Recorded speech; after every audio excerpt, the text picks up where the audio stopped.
कर लेते हैं बिहार चुनाव से जुड़ी हुई एक बड़ी खबर आपको बता दें, जहां जेडीयू ने अपनी प्रत्याशियों की अगली लिस्ट भी जारी कर दी है।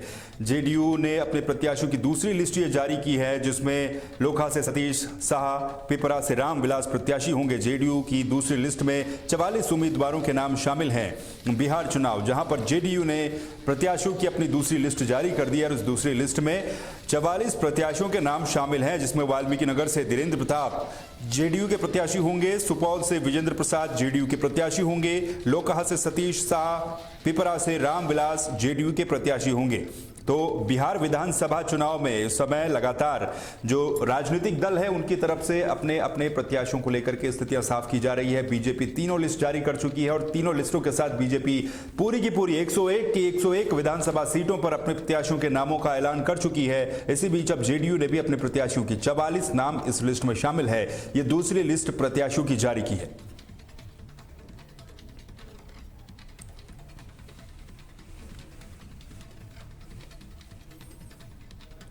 उत्तर प्रदेश के गोंडा का रुख कर लेते हैं, जहां से एक बड़ी खबर सामने आ रही है। यहां एक चौकी इंचार्ज पर गुंडागर्दी करने का आरोप लगा है। एक वीडियो भी सोशल मीडिया पर वायरल हुआ है, जिसमें यह बताया जा रहा है कि चौकी इंचार्ज बाजार में दुकानों को हटाते समय सामान पर दुकानदारों के लात मारते हुए नजर आ रहा है। सरेआम गुंडागर्दी से पुलिस की छवि क्या धूमिल हो रही है, ये तमाम तरह के सवाल उठते हैं। नगर कोतवाली के पांडे बाजार से जुड़ा हुआ ये पूरा मामला बताया जा रहा है, जहां पर पांडे बाजार चौकी इंचार्ज पर गुंडागर्दी का आरोप लगा है। और ये तस्वीरें भी आप देख सकते हैं, जहां पर गुंडागर्दी की ये लात मारते हुए तस्वीरें, जो सब्जी की फल और ठेलियां होती हैं उनको हटाने के लिए एक तरीके से गुंडागर्दी इसे कहा जाएगा, जिस तरीके से व्यवहार दिखाया जा रहा है चौकी इंचार्ज के द्वारा। तो ये पूरा मामला आम जनता के साथ गाली गलौज करने का भी है। छोटे व्यापारियों के सामान पर लात मारने का आरोप लगा है। सरेआम गुंडागर्दी से पुलिस की छवि भी धूमिल होती हुई नजर आ रही है। नगर कोतवाली क्षेत्र के पांडे बाजार से जुड़ा हुआ ये पूरा मामला है।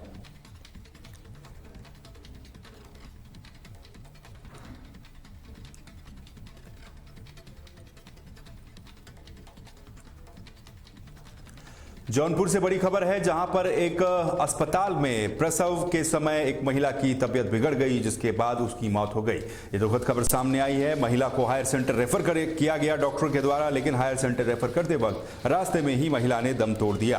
प्रसव के बाद तबीयत बिगड़ने से महिला की मौत हो गई। हालत बिगड़ने पर जिला अस्पताल उसे रेफर किया गया था, लेकिन जिला अस्पताल ले जाते समय रास्ते में ही महिला की मौत हो गई। परिजनों ने अस्पताल पर लापरवाही बरतने का आरोप लगाया है। परिजनों ने अस्पताल के सामने इसके बाद जमकर हंगामा भी किया है। तस्वीरें आप देख सकते हैं हंगामे की, जहां पर प्रसव के दौरान तबीयत बिगड़ने से महिला की मौत का मामला सामने आया है। तो ये तस्वीरें भी आप देख सकते हैं, जहां पर जो परिजन है उनके द्वारा अस्पताल प्रशासन पर लापरवाही बरतने का आरोप लगाया गया। जब महिला को हायर सेंटर रेफर किया गया तो रास्ते में ही महिला ने दम तोड़ दिया। तो जौनपुर से खबर है, जहां पर प्रसव के दौरान तबीयत बिगड़ने से महिला की मौत हो गई है और इस दौरान हालत बिगड़ने पर जिला अस्पताल उसे रेफर किया गया और साथ ही जिला अस्पताल ले जाते समय महिला की मौत हो गई है। तो ये बड़ी खबर आपको बता रहे हैं, जहां पर परिजनों ने अस्पताल के सामने जमकर विरोध प्रदर्शन किया है। अखिलेश श्रीवास्तव का रुख कर लेते फोन लाइन पर हमारे संवाददाता जुड़ चुके हैं। अखिलेश, क्या ये पूरा अपडेट इस मामले में है? प्रसव पीड़िता की मौत का मामला सामने आ रहा है, क्या लापरवाही के आरोप लगे हैं, क्या है पूरा अपडेट? जी, आपको बता दें पूरा मामला जो मछली शहर कोतवाली क्षेत्र के कस्बे की है। यहाँ पर एक महिला का प्रसव पीड़ा हुआ था। प्रसव पीड़ा के दौरान उसे एक निजी अस्पताल में भर्ती कराया गया, जहाँ पर उपचार के दौरान उसकी हालत बिगड़ गई और उसकी हालत बिगड़ने के बाद चिकित्सक ने जिला अस्पताल रेफर कर दिया, लेकिन रास्ते में ले जाते समय महिला की मौत हो गई। जी, बहुत बहुत शुक्रिया अखिलेश इस पूरी जानकारी के लिए। तो हमारे संवाददाता अखिलेश इस पूरे मामले में जानकारी दे रहे थे, जिनका साफ तौर पर यह कहना है कि जो परिजन है वो अस्पताल प्रबंधन पर गंभीर आरोप लगा रहे हैं। हरदोई से बड़ी खबर सामने आई है, जहां पर दबंगई दिखाते हुए कुछ युवक नजर आए हैं, जिससे पुलिस की कार्यप्रणाली के ऊपर सवाल खड़े हो रहे हैं। हरदोई में शिरोमन नगर में दबंगई की हदें पार। योगी राज में पुलिस का डर खत्म। गांव में खुलेआम तमंचा लहराते हुए एक युवक दिखा है। युवक की पहचान दिवाकर त्रिवेदी के रूप में हुई है। पुलिस पर कार्रवाई करने का भी अब दबाव है। तस्वीरें भी आप देखिए, तस्वीरें सामने आई है, जहां पर एक युवक गाँव में खुलेआम तमंचा लहराते हुए नजर आ रहा है, जिसके बाद अब पुलिस पर कार्रवाई करने का दबाव है। लोग पुलिस को लेकर के सवाल उठा रहे हैं कि क्या पुलिस का डर खत्म हुआ है या फिर किस तरीके से अपराधियों के या फिर जो असामाजिक तत्व है उनके हौसले बुलंद नजर आ रहे हैं। तमंचा लहराता हुआ एक युवक दिखा। युवक की पहचान कर ली गई है, दिवाकर त्रिवेदी इसका नाम बताया जा रहा है। दिवाकर त्रिवेदी के रूप में इस युवक की पहचान की गई है। पुलिस पर कार्रवाई करने का दबाव भी बनाया जा रहा है। गुलफाम खान फोन लाइन पर हमारे संवाददाता जुड़ चुके हैं, उनका रुख कर लेते हैं। गुलफाम, क्या पूरा मामला है? दबंगई का एक मामला सामने आ रहा है, तो क्या पुलिस का डर खत्म हो गया? किस तरीके से पूरा अपडेट इस मामले में है?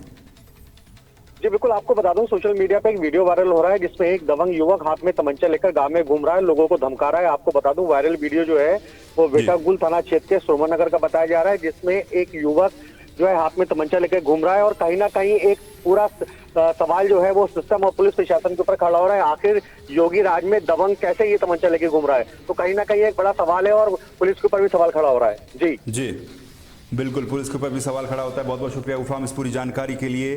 तो कहीं ना कहीं पुलिस के ऊपर भी सवाल खड़े होते हैं कि इस तरीके से जो दबंगई है वो अगर बढ़ती जाएगी तो फिर लोगों में पुलिस के प्रति या फिर अपनी सुरक्षा के प्रति जो आश्वस्त लोग नहीं हो पाएंगे। तो ये तमाम तरह की चीज़ें हैं जिस पर पुलिस को एक्शन लेने की सख्त आवश्यकता है। ब्रेकिंग न्यूज़ में फिलहाल के लिए बस इतना ही। बाकी खबरों के लिए आप देखते रहिए तहलका डिजिटल। नमस्कार।